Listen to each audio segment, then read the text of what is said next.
Hi friends, நீங்கள் பார்க்க போகிற திரைப்படம் பேர் சாரி ட்ரிபிள் ஒன். இந்த படத்தை இயக்குனது டிஜி கீர்த்திகுமார், ரைட்டிங்கும் அவரே தான், டிஜி கீர்த்திகுமார் தான்.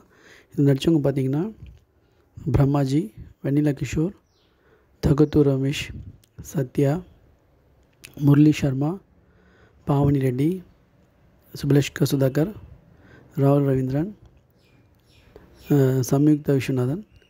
இந்த படம் பார்த்திங்கன்னா, இந்த படத்தோட கதை வந்து ஹைதராபாத்தில் ஒரு ஷாப்பிங் சென்டரில் ஒரு பாம்பு பிளாஸ்ட் நடக்கும். அதை பேஸ் பண்ணி படம் ஸ்டார்ட் ஆகும். இது வந்து பார்த்திங்கன்னா பிரைம் மினிஸ்டரோட பர்சனல் இன்டெலிஜென்ஸ் சப்போர்ட் யூனிட் வந்து ருத்ர நேத்ரான்னு ஒரு யூனிட் இருக்கும். அதில் வந்து த பெஸ்ட்டு சாரி பிரம்மச்சாரின்றவர் தான் வெண்ணிலா கிஷோர். அவரோட ஃபுல் ஜேம்ஸ் பாண்ட் படத்தை, ஜானி இங்கிலீஷ், நம்ம ஸ்பை படத்தெல்லாம் வந்து ஸ்பூஃப் பண்ணி இந்த படத்தை ஃபுல்லாக எடுத்துருக்காங்க. ஃபஸ்ட் இன்ட்ரோடியூசிங் சீனு ஒரு கராத்தே கிளாஸ் நடக்கும். அங்கே எப்படி வார்ம் அப் பண்ணி பசங்களை சண்டை போடுறாருன்னு ஃபஸ்ட்டு ஸ்டார்ட் ஆகும்.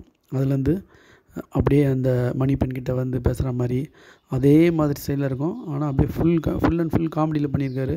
வெண்ணிலா கிஷோரோட பாடி லாங்குவேஜ், அவரோட ஸ்லாங்காகவே இந்த படத்தை பார்க்கலாம். அவரோட காமெடியில் எப்பவுமே இங்கிலீஷ் கலந்து பேசுவார், எஜுகேட்டிவாக இருக்க மாதிரி. அதே மாதிரி இந்த இதுலேயும் பேசியிருக்காரு. ரொம்ப எக்ஸலண்ட்டாக இருந்துச்சு. கூட சத்யா ஃப்ரெண்டு, சக ஏஜென்ட்டு, அவர் கூட எப்படி பேசுகிறது, அதெல்லாம் வந்து ரொம்ப காமெடியாக இருந்தது.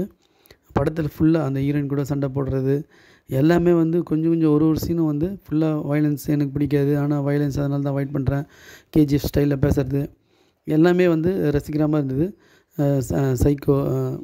சைக்கோ வில்லன், அது மாதிரி இந்த பயாலஜிக்கல் வெப்பனை வந்து எப்படி இவங்க அவாய்ட் பண்ணி இது பண்ணுறாங்கன்றத ரொம்ப ஜாலியாக பார்க்கணும் இந்த படத்தை. இது வந்து சீரியஸாக பார்த்தா இது நல்லா இருக்காது. அப்படியே ஒரு ஜானி இங்கிலீஷோ இல்லை ஜேம்ஸ் பாண்ட் படம் பார்க்குற மாதிரியே ஒரு ஃபீல் வந்தது. ரொம்ப இது வந்து அழகாக டேக்கிள் பண்ணியிருந்தாங்க. கொஞ்சம் கூட போர் அடிக்கவே இல்லை. அழகாக கொஞ்சமாக ஸ்டெப் பை ஸ்டெப்பாக காமெடியாக போச்சு. இதுதான் கதை அப்படின்னு தெரிஞ்சால் கூட நம்மளுக்கு வந்து கொஞ்சம் கூட போர் அடிக்கவே இல்லை. அந்த வெண்ணிலா கிஷோரோட ஆக்டிங், அந்த பாடி ஸ்லாங், அந்த ஸ்பான்டேனியஸ், இந்த மூணுக்காகவே இந்த படம் வந்து ஒரு வெற்றி படம்னு சொல்லலாம். இது வந்து ரொம்ப அழகாக டேக்கிள் பண்ணியிருந்தாங்க.